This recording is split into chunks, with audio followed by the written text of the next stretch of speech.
Donc, bonjour à tous et à toutes. Donc, nous, on nous a demandé de pouvoir vous présenter à la fois le projet territorial de santé mentale et son articulation avec les conseils locaux de santé mentale, puisqu'en fait, très souvent, les acteurs ont l'impression que c'est compliqué, comment s'articulent les différents dispositifs. Donc, on voulait vous montrer concrètement, effectivement, à la fois le PTSM en action et puis comment il s'articule avec les dispositifs locaux, avec l'exemple du Conseil rennais de santé mentale, mais sachant que ça, effectivement, pourra s'appliquer à tous les autres conseils locaux de santé mentale du département.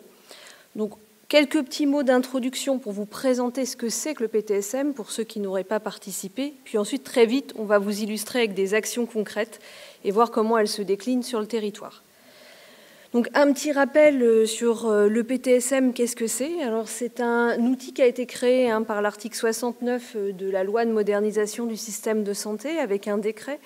Et ce qu'il faut retenir vraiment, c'est que son objectif, c'est l'amélioration continue de l'accès des personnes concernées à des parcours de santé et de vie de qualité, sécurisés et sans rupture. Et quand on lit ça, tous les mots ont leur importance, puisqu'on voit très vite les deux enjeux du PTSM et qui étaient vraiment novateurs dans le cadre de cette mise en œuvre. C'est le fait que ce soit décloisonné. On est bien dans les parcours de vie de la personne, donc il prend tout son continuum, pas que le parcours de santé.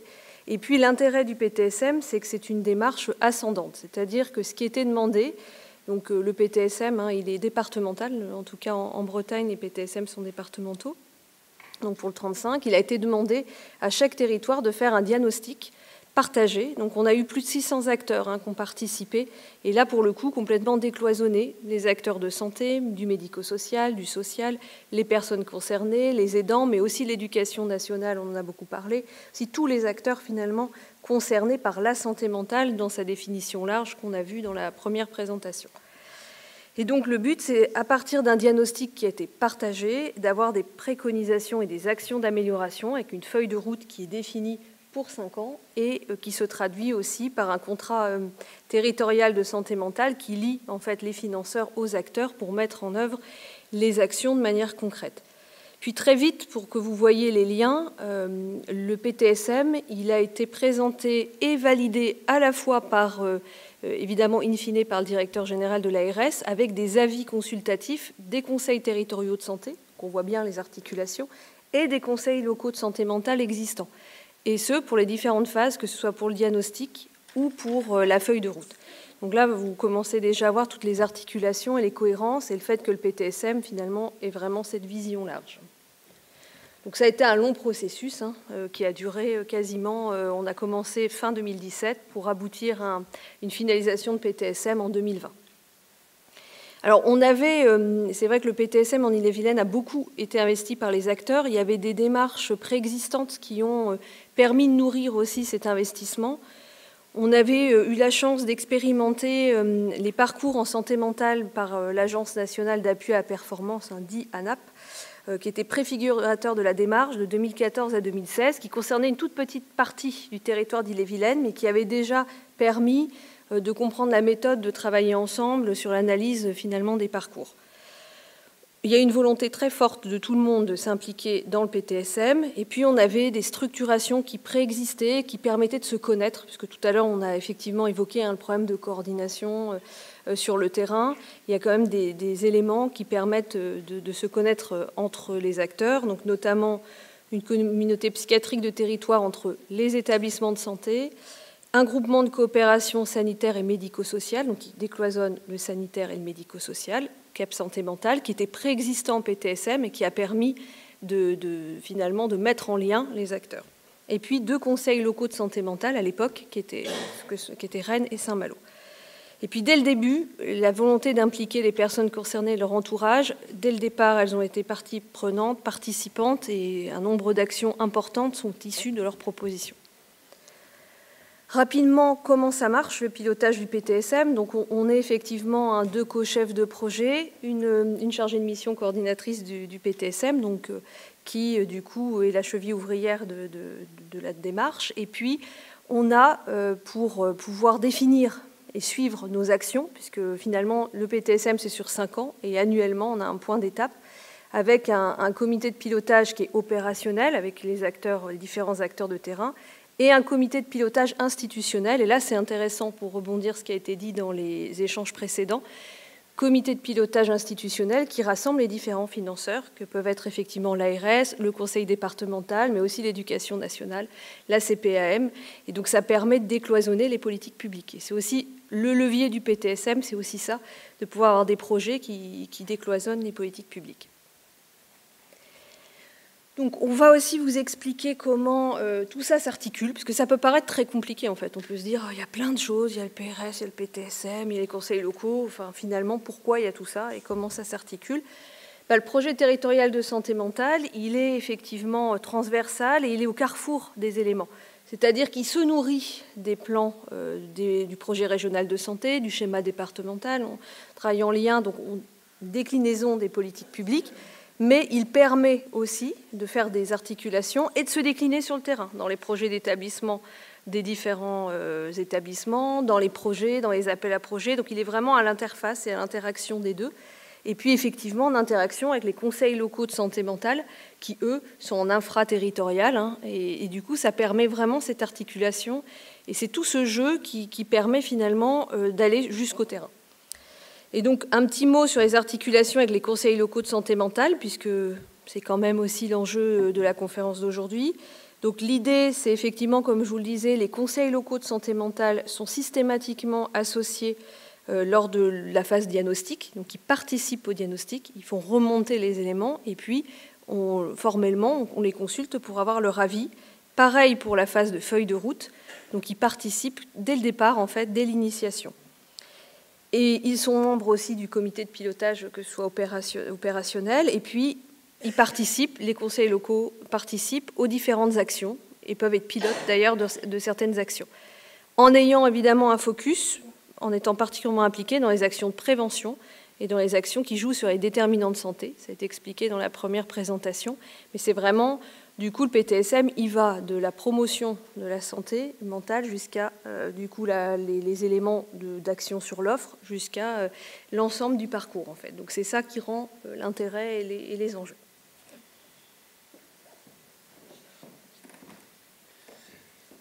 Alors, bon, je me présente rapidement. Je m'appelle Nicolas Henry. Je travaille pour la ville de Rennes à la direction de la santé. Et je coordonne le conseil RNET de la santé mentale en tant que chargé de mission pour la promotion de la santé. Alors, je voudrais vous présenter rapidement le conseil local, enfin les conseils locaux de santé mentale d'une manière générale, en essayant d'appuyer sur certains points. Et puis, un petit rappel pour commencer, la santé d'une manière générale et la santé mentale, à l'exception d'une partie réglementaire sur la question des soins sans consentement, ce n'est pas une compétence réglementaire pour les collectivités et pour les communes. Donc, les communes, lorsqu'elles s'en saisissent, les collectivités le font de façon volontariste. Alors aujourd'hui, on voit que cette saisine de la question de la santé, elle est très large. Et c'est-à-dire que beaucoup de collectivités s'en emparent pour différentes raisons. Mais sur la façon dont on s'empare des questions de la santé mentale, ça a été assez long et ça a été quand même plutôt appuyé par notamment le cadre législatif et l'instruction après la loi de modernisation de la santé qui a été citée tout à l'heure. C'est l'instruction du 30 septembre 2016 qui a impulsé sur le plan national le développement de ces conseils locaux de santé mentale.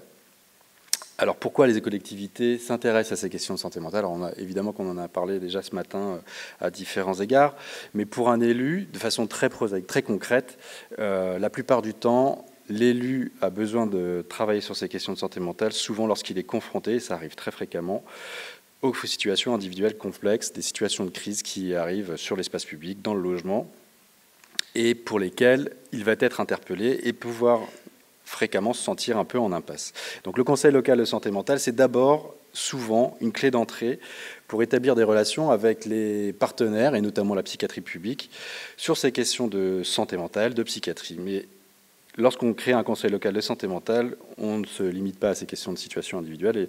Et vous allez le voir, les effets recherchés lorsqu'on crée un conseil local de santé mentale et qu'on l'anime et qu'on le développe sur plusieurs années, ce spectre-là est beaucoup plus vaste. À Rennes, il y avait des dynamiques préexistantes. On ne crée pas un réseau, en tout cas on ne l'a pas créé ex nihilo. On peut citer différentes dynamiques qui étaient là avant que le conseil local n'existe, mais depuis les années 90, la mairie, avec beaucoup d'acteurs locaux, ont mis en place un certain nombre de choses, notamment en termes d'information. Et les semaines d'information sur la santé mentale à Rennes sont même préexistantes à celles qui existaient, celles qui ont émergé sur le plan national dans les années 90. Il y a eu des travaux depuis les années 2000 sur des niveaux de compétences qui interpellent celles de la collectivité, notamment sur l'habitat. Le pouvoir de convocation du maire a été mis à contribution pour créer des instances de concertation autour des situations complexes. On peut citer différents exemples, mais il y a aussi évidemment la mobilisation des moyens d'une mairie sur la communication, sur la façon dont on interpelle le grand public, sur les semaines d'information sur la santé mentale, par exemple. Donc ça a été des choses qui étaient déjà en route à Rennes, et en 2010, le Conseil rennais de santé mentale a été créé, et il y en avait une dizaine en France à cette époque-là. Alors, qu'est-ce qu'un conseil local de santé mentale ? Bon, je vais vous laisser lire la définition. Dans les grandes lignes, c'est d'abord une instance de concertation entre un élu, en tout cas une collectivité locale, et la psychiatrie publique, les usagers, les proches des usagers, sur les questions de santé mentale. C'est une approche de concertation, on n'est pas sur une approche décisionnelle, mais qui va pouvoir définir un certain nombre déjà de constats du territoire, d'objectifs pour résoudre un certain nombre de problématiques et des actions pour les partenariales pour aboutir à des solutions propres à chacun des territoires.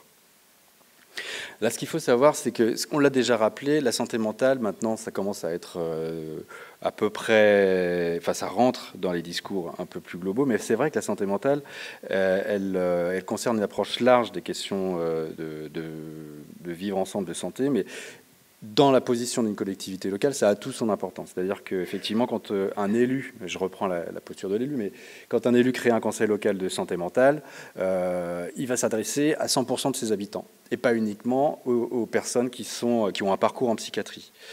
Cependant, lorsqu'on développe ces dynamiques-là, on va le faire, comme le disait Mireille, de façon universelle et proportionnée. C'est-à-dire qu'on va essayer de travailler, notamment à Rennes, pour le faire de façon plus appliquée avec les personnes qui ont un parcours significatif en psychiatrie, parce qu'ils vont apporter une vraie vision de ce que la ville propose dans un parcours de vie avec un trouble psychique. Donc, à Rennes en particulier, on a beaucoup travaillé sur ces questions-là. Et puis de façon proportionnée aussi en fonction des territoires. Et sur Rennes, on a plusieurs quartiers politiques de la ville, des quartiers prioritaires, et nos actions vont s'appliquer particulièrement à travailler sur ces zones-là. Voilà, alors aujourd'hui, il y a plus de 280 conseils locaux de santé mentale. On a la chance en Ille-et-Vilaine de les voir se développer. C'est grâce notamment à l'action portée par la dynamique impulsée par l'ARS. D'une manière, encore un point un petit territorial, on estime qu'un conseil local doit couvrir un territoire de 80 000 habitants pour être dans des conditions opérationnelles satisfaisantes. À Rennes, on est à 220 000 habitants, donc l'exemple qu'on va vous donner, c'est quelque chose à prendre en tant que repère, pas forcément comme un exemple, mais en tout cas, c'est des choses à avoir en tête quand même. Et ça s'inscrit dans d'autres cadres. J'ai vu rapidement le cadre réglementaire, mais il y a aussi le cadre des contrats locaux de santé. Ça, c'est quelque chose qui est promu par la dynamique nationale et relayé par l'ARS. À Rennes, on a un contrat local de santé qui s'établit actuellement, qui va devenir métropolitain. Donc les questions de santé mentale, on les a bien vues, sont bien remontées là actuellement dans les phases de concertation et de coélaboration avec les élus locaux notamment. Donc voilà, c'est l'approche que je vais vous présenter va peut-être évoluer du coup au regard de ce contexte organisationnel. En termes d'organisation plus fine, l'organigramme du Conseil local de santé mentale, alors je ne sais pas si ça vaut le coup de rentrer dans le détail, mais il y a un comité de pilotage qui se réunit 3 fois par an, à peu près, peut-être plus, et on va vous expliquer l'actualité qui suscitera cette fréquence plus élevée l'année prochaine. Il y a un secrétariat et des assemblées plénières, des groupes de travail, un travail particulier autour des situations complexes. Je vais essayer d'aller plus vite pour pas trop retarder, mais peut-être une focale un peu particulière, c'est l'attention très particulière, du coup, sur l'approche démocratique qu'on essaie de promouvoir au sein du conseil local. Et notamment, voilà, il y a un secrétariat. L'idée, c'est que l'ordre du jour d'un comité de pilotage ne relève pas uniquement du coordinateur qui est toujours dans la tambouille interne, mais qu'il puisse être partagé avec un usager, avec les hôpitaux, le CHU et le CSGR. C'est un peu comme ça qu'on l'a organisé à Rennes. Et chacun des groupes de travail est copiloté, rien n'est fait en solo, entre guillemets. Et pour exemple, l'année prochaine, en fin 2024, on va établir les états généraux de la santé mentale à Rennes. Et là, le principe, c'est vraiment de voir avec les habitants, de construire ensemble sur toute une année les sujets d'attention sur le territoire et les soumettre à l'élu local, mais aussi aux décideurs locaux, donc du coup l'ARS, les établissements de santé, et pourquoi pas les associations, etc. Voilà, donc je vais m'arrêter là pour cette partie de présentation, et je laisse le relais à Camille. Merci. Donc je suis Camille Breton, et donc je suis chargée de mission coordonnatrice sur le projet territorial de santé mentale d'Ille-et-Vilaine. Une idée aussi qu'on souhaitait partager dans le cadre de cette présentation, c'était de partager avec vous à la fois des actions qui sont menées, des exemples d'actions qui sont menées dans le cadre du PTSM, mais aussi du Conseil rennais de santé mentale, et puis aussi des réalisations communes que nous avons. Tout d'abord, un des enjeux du PTSM, c'est de tendre vers un équilibre et une équité des territoires en termes d'accès, d'offres. Comme on a pu entendre tout à l'heure au niveau des échanges, il y a des inégalités au niveau des territoires, et donc c'est un réel enjeu pour le PTSM. Alors on a différents canaux pour tendre en tout cas vers cet objectif, soit de réaliser effectivement des projets qui ont une dimension départementale dès leur construction, soit d'avoir des réponses communes sur des appels à projets, donc on va travailler de manière collective, soit avoir une stratégie d'essaimage, donc deux dispositifs qui sont déjà existants sur des territoires et de pouvoir les essaimer sur d'autres territoires, soit en partageant des expériences, soit en faisant des demandes de financement complémentaires. Et donc on s'appuie également sur des outils de coopération qui sont déjà existants, qui ont déjà été nommés juste avant, mais par exemple il y a la communauté psychiatrique de territoire ou le groupement de coopération sanitaire médico-sociale, avec aussi une vigilance de la part de l'équipe projet. Alors, est-ce que... Ouais. Là, l'idée, c'est pas, bien sûr, de vous présenter les 23 actions qui composent le PTSM, mais simplement, en fait, de vous montrer un petit peu la vue d'ensemble, comme on l'échangeait juste avant. Vous allez avoir des actions qui parcourent sur les axes de prévention, d'accès, de soins d'accompagnement, plus particulièrement sur le rétablissement, et puis un axe qui est un peu plus transversal autour de la culture en santé mentale, avec justement le soutien au déploiement de la pérédance, au savoir expérientiel, ou aussi en termes de formation initiale et continue, en imprégnant une part plus importante de santé mentale dans ces formations. Donc on vous propose de faire un petit focus sur 3 actions qui ont été menées. Donc effectivement, l'important, c'est que le PTSM, c'est un projet concret avec des actions qui se mettent en œuvre. Il ne s'agit pas d'avoir un énième document qui serait un beau dispositif, mais qui ne serait pas concret. Donc là, on vous a illustré avec quelques actions. D'abord, 3 actions qui agissent à la fois sur la partie prévention et puis la partie accès à l'offre. Et puis ensuite, des actions qui sont vraiment en lien avec les conseils locaux de santé mentale. Donc une action très concrète et puis qui a été vraiment soutenue, c'est le soutien et le développement des dispositifs de pérédance, qui fait partie d'une des fiches actions les plus portées aussi au niveau du territoire, avec, pour vous donner un exemple, le PTSM a soutenu la création du Clubhouse. Je vois que M. Seguin est dans la salle, mais ça a vraiment été un travail aussi de soutien. Le PTSM aussi a mené un soutien au GEM avec une recherche particulière pour voir les facteurs justement contributifs et les difficultés des GEM, et en soutien pour travailler avec les acteurs locaux sur les GEM. Donc on voit bien Clubhouse, GEM, des soutiens à tous les dispositifs de pérédance. Et puis on avait organisé en juin dernier, certains d'entre vous y étaient peut-être, une conférence sur les différentes formes de pérédance, de manière à montrer aussi et à pouvoir essaimer dans le territoire les différentes formes de pérédance. Pour faire le lien aussi avec ce que M. Le Goff a présenté tout à l'heure, il faut savoir que le PTSM avait dans son diagnostic mis et finalement intégré et fait remonter aussi les éléments aux différents financeurs sur la création d'unités parents-bébés, on en a parlé tout à l'heure. Clairement, le diagnostic du PTSM montrait une offre qui n'existait pas. On parlait tout à l'heure des offres finalement auxquelles il n'y a pas de réponse, il n'y avait pas de réponse dans le territoire. Donc le groupe PTSM a promu ce projet qui a été retenu. Et puis, ça a été évoqué aussi tout à l'heure, mais les équipes mobiles de suivi intensif en psychiatrie, c'est aussi ressorti de l'ensemble des acteurs du PTSM. Et ce qui est intéressant, c'est qu'il y a d'abord une démarche commune pour se dire qu'est-ce qu'on attend de ces équipes, une définition commune en partant finalement de quelques principes. Et ensuite, on est dans un essaimage, là pour le coup, qui va être complètement départemental, puisque c'est à la fois un travail du CHR, de Saint-Malo et de Redon, pour qu'il y ait le même dispositif. On parlait d'égalité d'accès pour les usagers, ça a été soulevé tout à l'heure. Là, l'idée, c'est vraiment d'essaimer ce type de dispositif qui est innovant, puisque c'est vraiment l'intervention à domicile pour prévenir la crise et éviter les hospitalisations. Donc vous voyez, c'est vraiment des choses très concrètes que le PTSM a soutenues et développées, qui remontent des acteurs de terrain. En termes d'exemples sur des actions en articulation vraiment commune et étroite avec, par exemple, le Conseil rennais de santé mentale. Là, on a ciblé 2 actions qu'on souhaitait vous présenter et puis partager avec aussi le retour d'expérience de Nicolas Henry. On a une action qui est informer, former, sensibiliser le grand public et les acteurs de droit commun aux problématiques de santé. Donc, une action qui se situe plutôt dans l'axe de la prévention, qui est actuellement copilotée donc, par la Maison associative de la santé et par le Conseil rennais de santé mentale.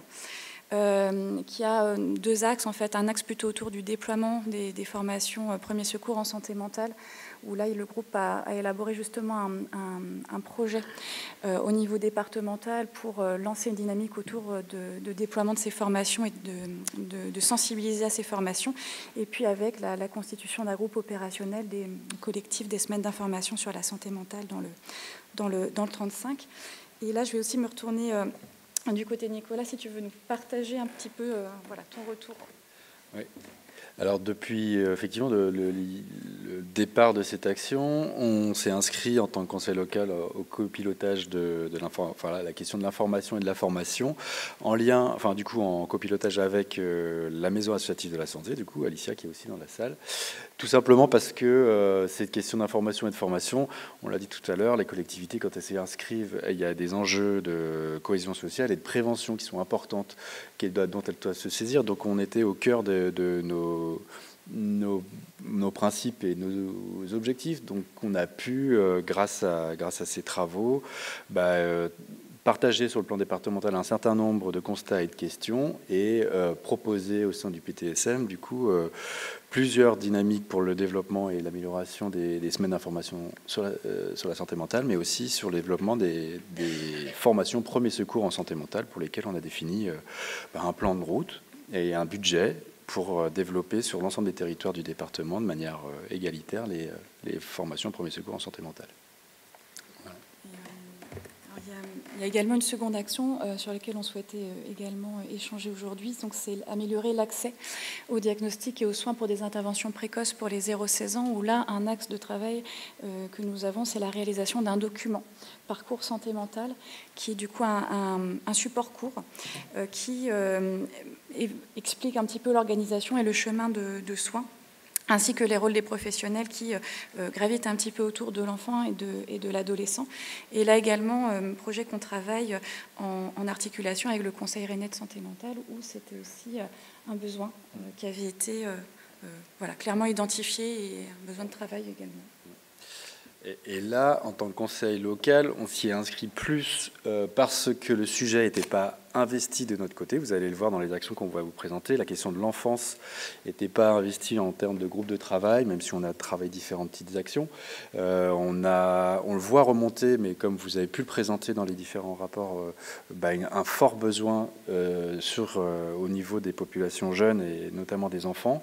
Et pour commencer ce travail sur le plan technique, on trouvait que c'était plus pertinent de le faire avec le PTSM qui proposait déjà un cadre d'action et un conseil local va vraiment se nourrir à ce moment-là des travaux et notamment avec sa propre philosophie, c'est-à-dire que là, on est arrivé avec une usagère, c'est-à-dire une mère de famille qui nous avait interpellés pour justement éclairer, enfin en tout cas nous faire remonter l'ensemble de ces constats sur la filière et la difficulté d'un parent lorsqu'il doit trouver des solutions à la souffrance physique de son enfant.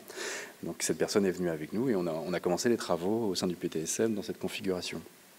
On va s'en servir après sur notre territoire. Avoir en tête aussi que le PTSM, en fait, sa philosophie, c'est effectivement tourné autour du rétablissement. C'est la notion phare. Donc, en fait, avec à la fois des actions qui jouent sur la logique du parcours de vie, des actions qui jouent sur, du coup, donner un sens, en fait, en dépassant les cloisonnements, parce que c'est aussi ça l'enjeu du PTSM, et puis se baser sur les savoirs expérientiels des personnes. Donc, je ne vais pas vous redétailler tout, mais il y a aussi des actions sur l'emploi, des actions avec l'éducation nationale qu'on avait amorcées pour des formations en fait des enseignants sur justement la santé mentale. Alors, c'était même avant le déploiement massif de PSSM, donc pour agir sur tous les déterminants. Et l'enjeu du PTSM, in fine, c'est effectivement d'agir sur le rétablissement. Donc, c'est vraiment la philosophie inhérente à toutes les actions que vous voyez, les 23 actions qu'on vous a illustrées.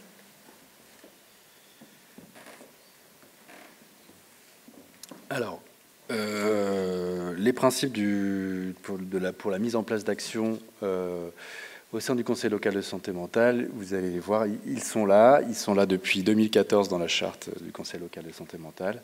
Ils sont assez larges et ils auront vocation probablement à être modifiés à la suite des états généraux qui auront lieu à la fin de l'année prochaine. Je continue à faire ma petite publicité.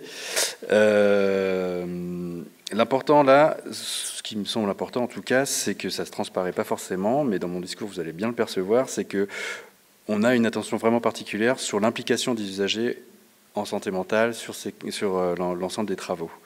Et que ça nous a poussé à développer une approche spécifique que l'on décrira un petit peu après lorsqu'on parlera des actions qu'on partage avec le PTSM.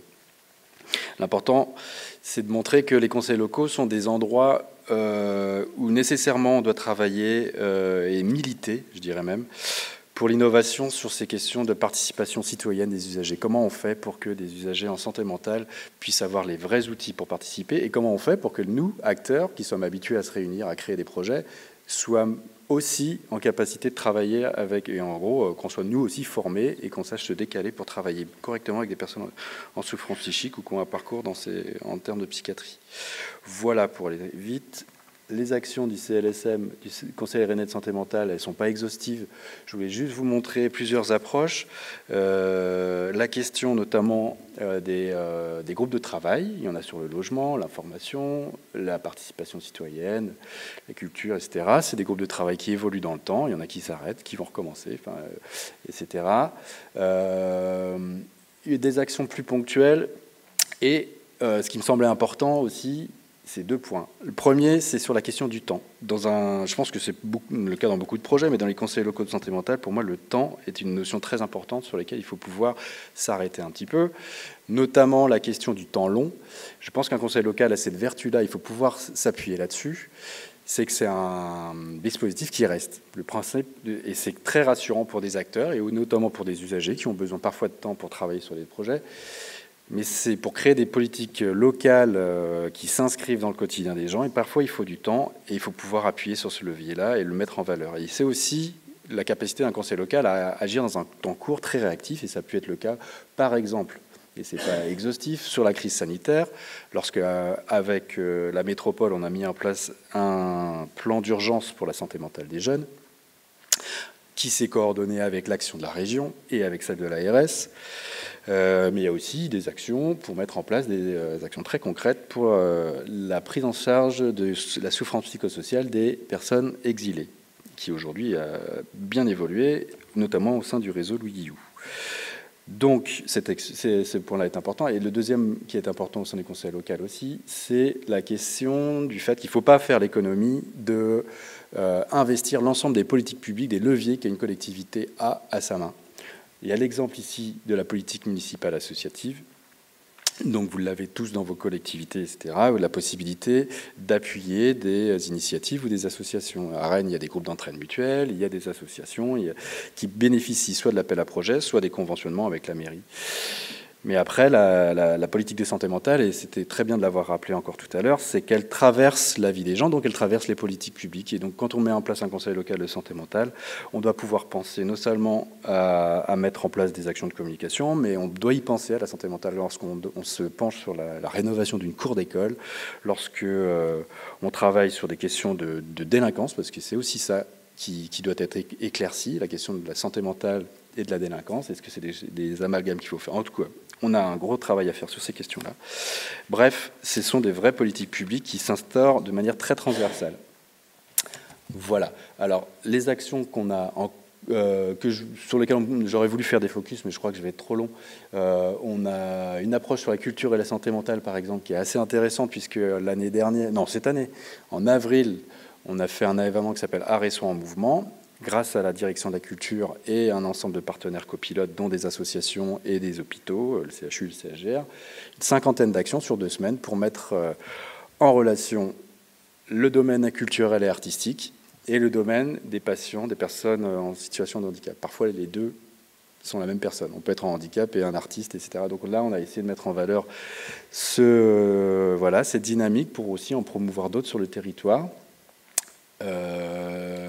Le travail sur les situations complexes, du coup, c'est un vrai travail pour mettre en place des instances de concertation. On ne voit pas très bien la cartographie, mais l'idée, c'est de montrer que lorsqu'on est professionnel confronté à une situation complexe, on n'est pas toujours seul et qu'il y a beaucoup de possibilités de trouver de l'aide auprès des partenaires du territoire. Et le plan santé mentale des jeunes, on en a déjà parlé. Donc, je vais passer aux actions qu'on partage avec le PTSM. Notamment l'action sur le logement.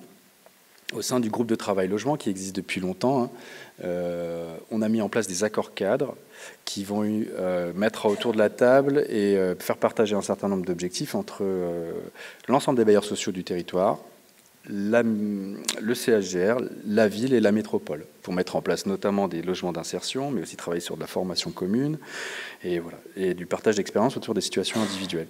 On a mis en place une recherche-action sur la santé mentale dans le logement, en partant du principe que dans le logement, il y a des facteurs qui peuvent atteindre la santé mentale des gens, mais il y a aussi des facteurs qui peuvent protéger les gens et qui peuvent renforcer même les gens en souffrance psychique dans leur maintien dans le logement.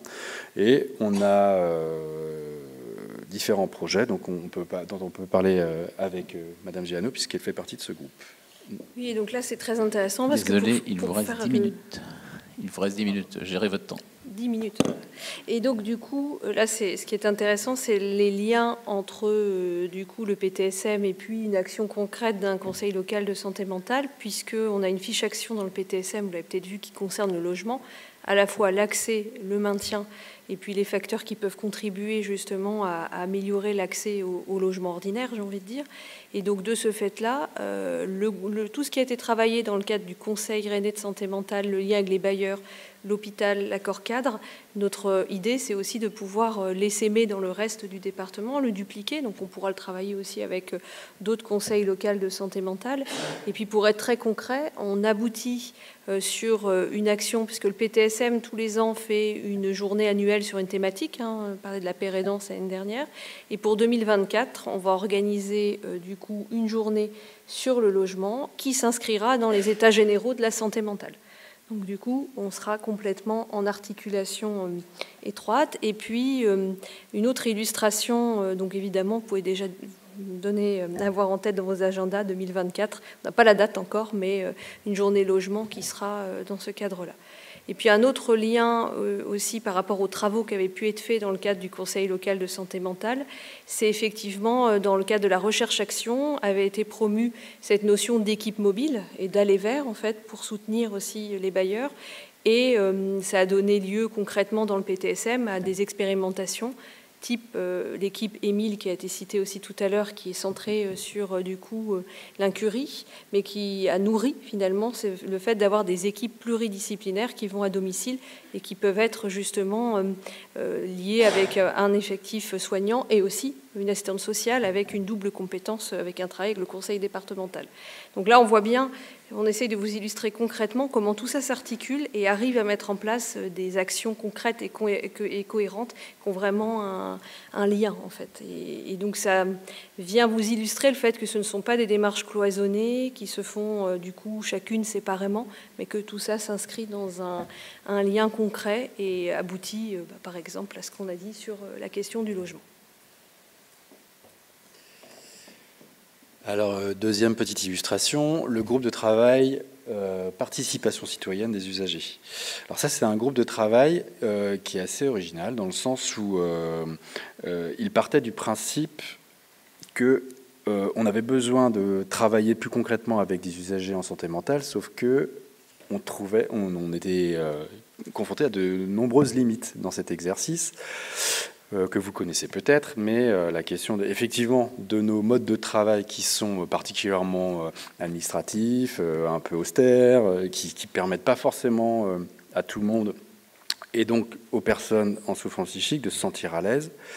Et donc du coup, on avait d'une part assez peu d'usagers, on se rendait compte que les usagers étaient toujours un peu les mêmes, on se rendait compte qu'il y avait un peu cette habitude de prendre les usagers alibi pour les mettre au sein des travaux pour cocher la case « on travaille avec un usager ». Donc on voulait travailler un peu sur ce fondement-là. Donc c'était une commande de l'élu et puis des partenaires du secteur médico-social qui sont confrontés aux mêmes questions dans leurs travaux et dans leurs conseils de vie sociale. Et donc ce groupe de travail a été mis en place dans une optique de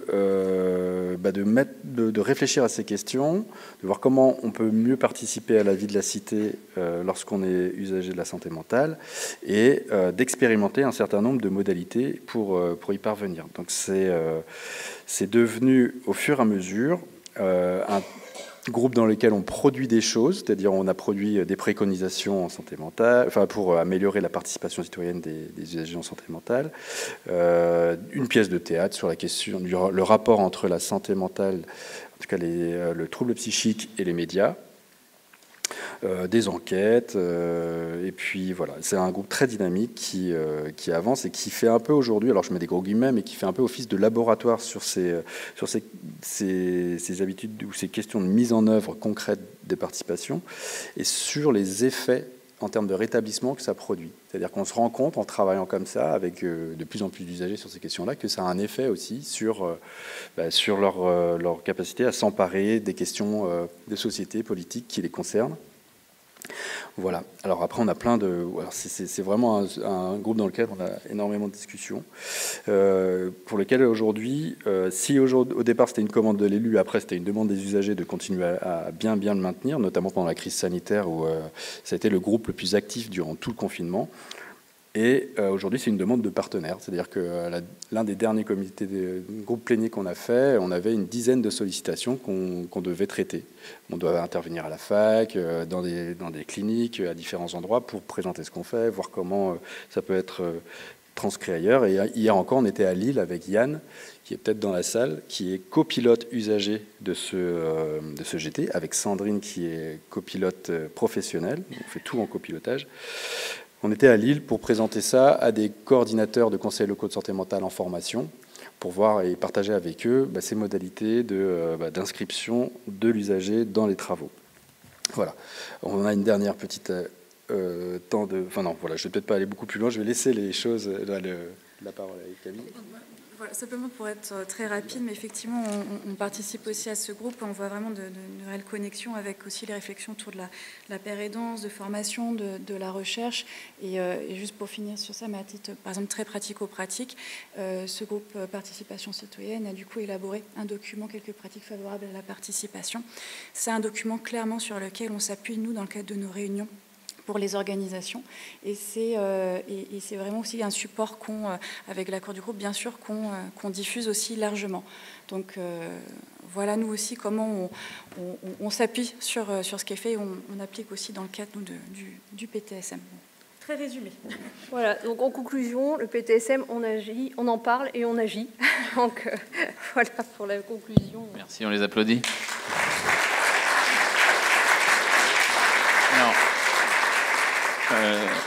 petit temps de questions-réponses, aussi bien sur Vigimental, les cordonniers sont les moins bien chaussés, donc j'ai oublié de vous poser les questions, mais si vous n'en avez pas, c'est normal, c'était quelque chose de très spécifique. Si vous avez des questions, on se donne 5-10 minutes, on va finir par effectivement les semaines de santé mentale de l'année prochaine, parce que c'était important que vous soyez tous aussi au courant. Donc on a déjà votre colloque, je ne sais pas comment vous l'appelez, j'ai pas retenu le nom.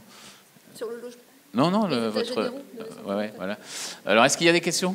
Parce qu'autrement, de toute façon, ventre affamé n'a pas d'oreille, donc on va commencer à accélérer pour que vous continuiez à avoir un peu d'oreille jusqu'au repas, au buffet cocktailinatoire. Donc, on voulait vraiment vous présenter ça parce que j'y ai participé au début du PTSM. Il y avait 240 personnes quand il a fallu diagnostiquer les besoins du PTSM il y a 2 ou 3 ans déjà. Et c'est vrai que c'était une dynamique incroyable sur tout le département. Et derrière sont arrivés les objectifs qui sont déclinés effectivement maintenant sur 5 ans, sur un grand temps long. Alors je ne me suis pas présenté, mais je suis dans le CTS, un représentant des maires de France. Je suis adjoint au maire de la commune d'Ureux, qui est un lycée, vous l'avez compris. Et derrière, effectivement, j'ai un travail énorme à faire comprendre aux élus, quelqu'un l'a dit tout à l'heure, que c'était pas une compétence, c'est toi, que c'était pas une compétence des élus locaux la santé. Ça n'en est pas une, mais ça peut en être une, la preuve. Rennes en a pris une. Donc, dernièrement, on est en train de travailler sur la métropole rennaise. Donc, je m'excuse pour ceux qui sont de Redon ou ailleurs, mais on est en train de travailler sur la métropole rennaise pour que le conseil local de santé, qui était rhéno-rennais, centro-centré, passe sur la métropole, 450 000 habitants.